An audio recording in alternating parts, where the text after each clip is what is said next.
What defines classic rock? Is it a genre, music from a specific period of time, or just a radio format?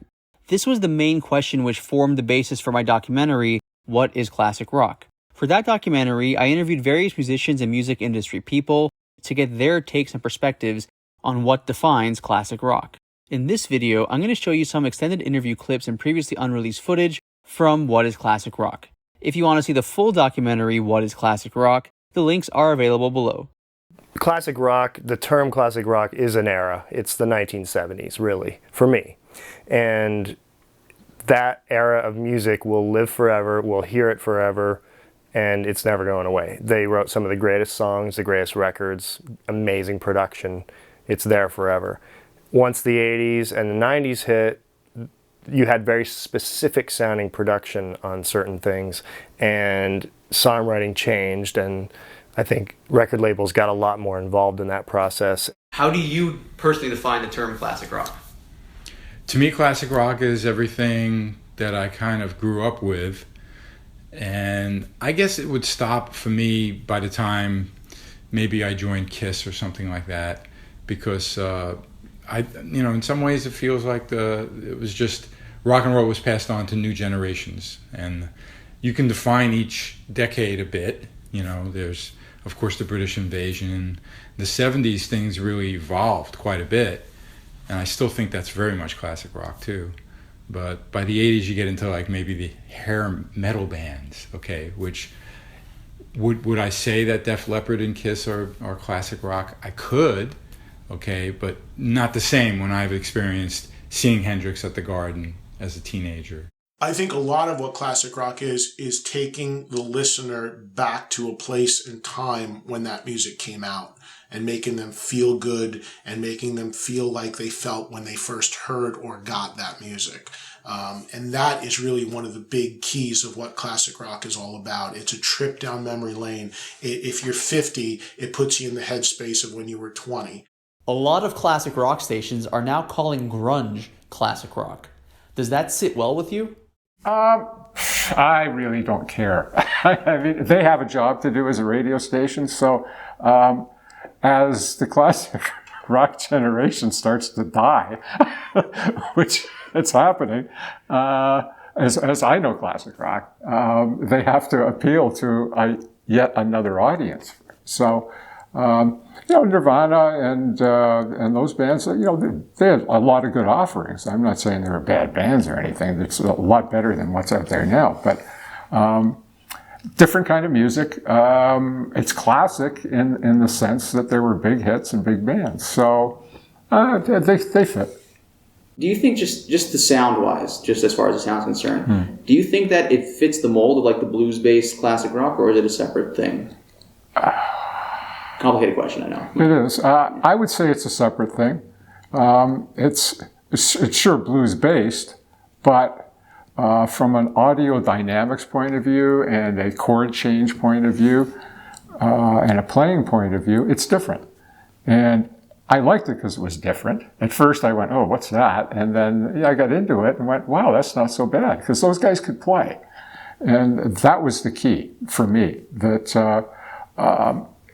a great band with great songs and great players is going to be a great band, without question. So if you look at the Nirvanas and the Pearl Jams and all the Seattle-based bands that came out, those were good bands. There wasn't a bad one among them, in my mind. They were all good bands. It's just a question they were playing a different style of music. Like, you couldn't compare Nirvana or Pearl Jam to Aerosmith or Triumph or any of Bon Jovi or any of the bands of the quote-unquote classic hard rock scene. But they had their own niche. As every 10, 15 years go by, it has to evolve, it has to move forward, because otherwise classic rock becomes what's known as oldies. There's a whole nother format here, oldies. My parents grew up in the 50s. They like what they call the oldies. And that's a format in America as well, the oldies format, playing Elvis Presley and playing 50s music. And you need to move it forward. And this is getting into a whole nother conversation, but one of the things that makes classic rock from a radio standpoint so appealing to radio stations is that it appeals to a very desirable demographic, and that is men between the ages of, say, 30 and 50 years old. That is a key demo for advertisers, because that's what people that have money and are at a point in their life where they have families and money and they want to spend that money and they have things they need to spend it on. So you need to stay in that demographic, because you don't want to get too much younger than that. You don't want to get too much older than that, because people's priorities change and how they want to spend money and what appeals to them changes. So it's very important, and that's one of the reasons why classic rock has to move the needle forward and start eventually playing 80s, and then after a certain point start playing 90s and keep moving that forward, because if it doesn't, the fan base will just keep growing with it and it becomes too old. And when you become too old, you lose the sellability to the advertisers. So there's a whole business behind the classic rock model as well. And if you if you grew up with Soundgarden and Nirvana, well, if you grew up with those artists, you're probably around 40 years old right now. So as a result, you're starting to see Nirvana, Pearl Jam, Soundgarden, certain tracks pop up in classic rock radio. To me, it's like, what the hell is classic rock? I mean, you have bands like Zeppelin, Van Halen, Motley Crue on one end, and then you have Nirvana, U2, Pearl Jam on the other end. I mean, these are all the bands between the 60s and the 90s, which is the era which we're kind of told of the classic rock era. So I definitely think it's just an era. It's a time frame, and in my mind, it's guitar-driven, good guitar-driven melodies with no fancy frills, no million synthesizers. It's just raw, pure rock and roll. You get on stage, you play the record, and you see the band get on stage. It's the same sound. Do you think it has to be blues-based guitar, or could it be any kind of guitar? I think it could be any kind of guitar, but I definitely think that the blues bass is what inspired and drove a lot of these bands. Well, when it comes to music, and when people talk about classic rock, it's interesting because it's certainly not one style. I mean, Lynyrd Skynyrd doesn't sound anything like Yes or Queen, or but nowadays that's all classic rock, and the Doobie Brothers are, and you name it. And there's so many different stylistic approaches within what's called classic rock. So I suppose that it has to do to a large degree with the era of the music itself.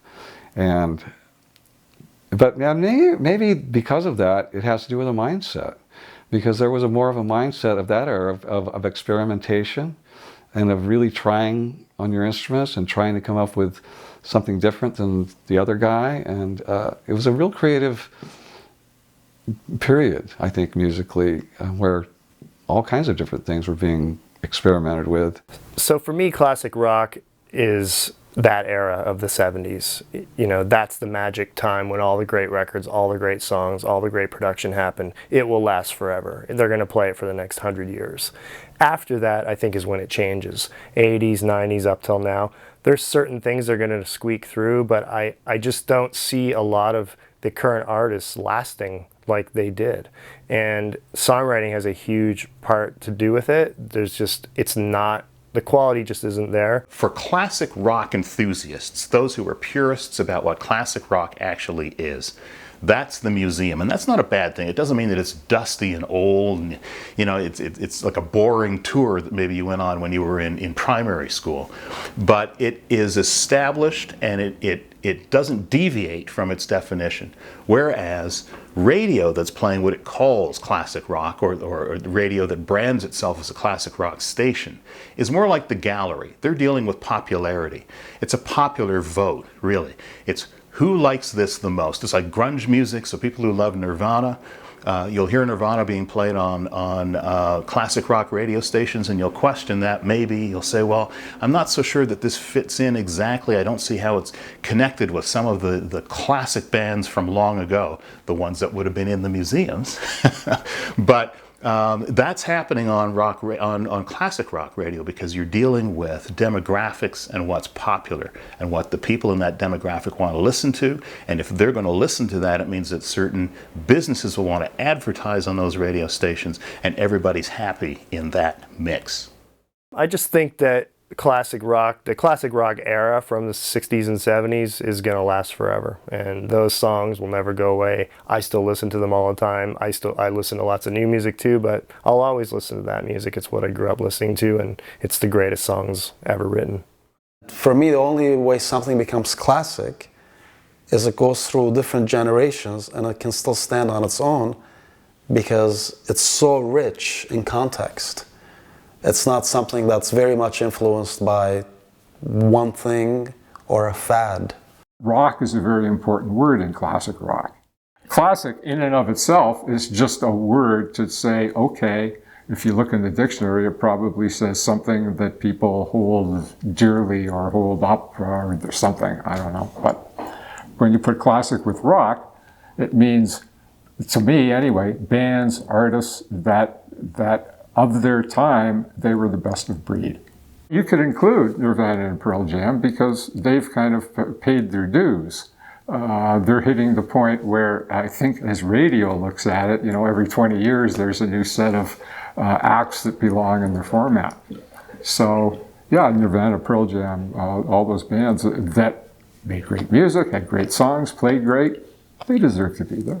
If you're a fan of classic cars, there's probably a cutoff point. Okay, and you've heard that term probably, and I do think that music seems to always write its own rules, though, and seems to always follow paths that no one can ever predict. Okay, so that band that changed the '90s, let's say like Nirvana, maybe to some people that's classic rock already because it's been so many years. Mm-hmm. Seems odd to me. Yeah. Okay. But maybe not odd to someone else. Nor is it necessarily odd to the station that's known for classic rock, the radio station that's maybe even very famous for classic rock, playing Soundgarden or playing something even new, which is unusual. One of the local Los Angeles stations actually recently gave the show in the afternoon over to one of the punk guys, Jonesy's jukebox, and I hear him play some amazing things, some stuff I forgot, some stuff I love, obviously some more things that I don't know. But just to think the concept, I was like I was actually really happy because they broke the rule of some formula of radio programming. Okay, mm-hmm. And went with a show where the guy's going to play what he wants, interview who he wants, bring in people. I think that was good, which is, again, just ways that I think the music business plays by its own rules, always. Where I really doubt if you had an amazing 1990s Corvette that would be considered a classic, okay, to the car people. I don't know a lot about the car business, but you follow what I'm saying? Yeah.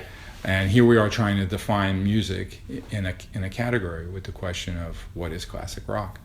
So I think it's going to be different for a lot of people, but for me, probably the cutoff is going to be by the time maybe disco happened, I'm done with it. You know what I mean? Anything pre that, it's pretty much classic rock. Mm-hmm. And then the bands that I've worked with that I really made a very large contribution to for my resume, some of them are truly classic rock, okay, which would be, obviously working with Meatloaf. Certainly Kiss that's, I don't know how do you want to categorize. I think Kiss breaks all the rules anyways, mm-hmm. as a musical band with such an incredible, unique history, But Grand Funk, obviously, which has been my gig now for all these years, much longer even than Kiss, and the 17th year of me performing with them now since the end of 99, 2000. They're clearly classic rock. So when I meet somebody on the plane, and I fly a lot, and they say, oh, you look like a musician, who you play with, I say, Grand Funk Railroad. Most of the time they've heard of it or they know a song by the mm-hmm. band. But lots of times, if I just want to generalize it because I don't have the time, I'll just say, I play with a classic rock band, Sometimes I refer to it as like a heritage rock band, you know, Yeah. or whatever. And they kind of know then that that's somebody that was famous, you know, in the past, but that music is still very valid in so many places.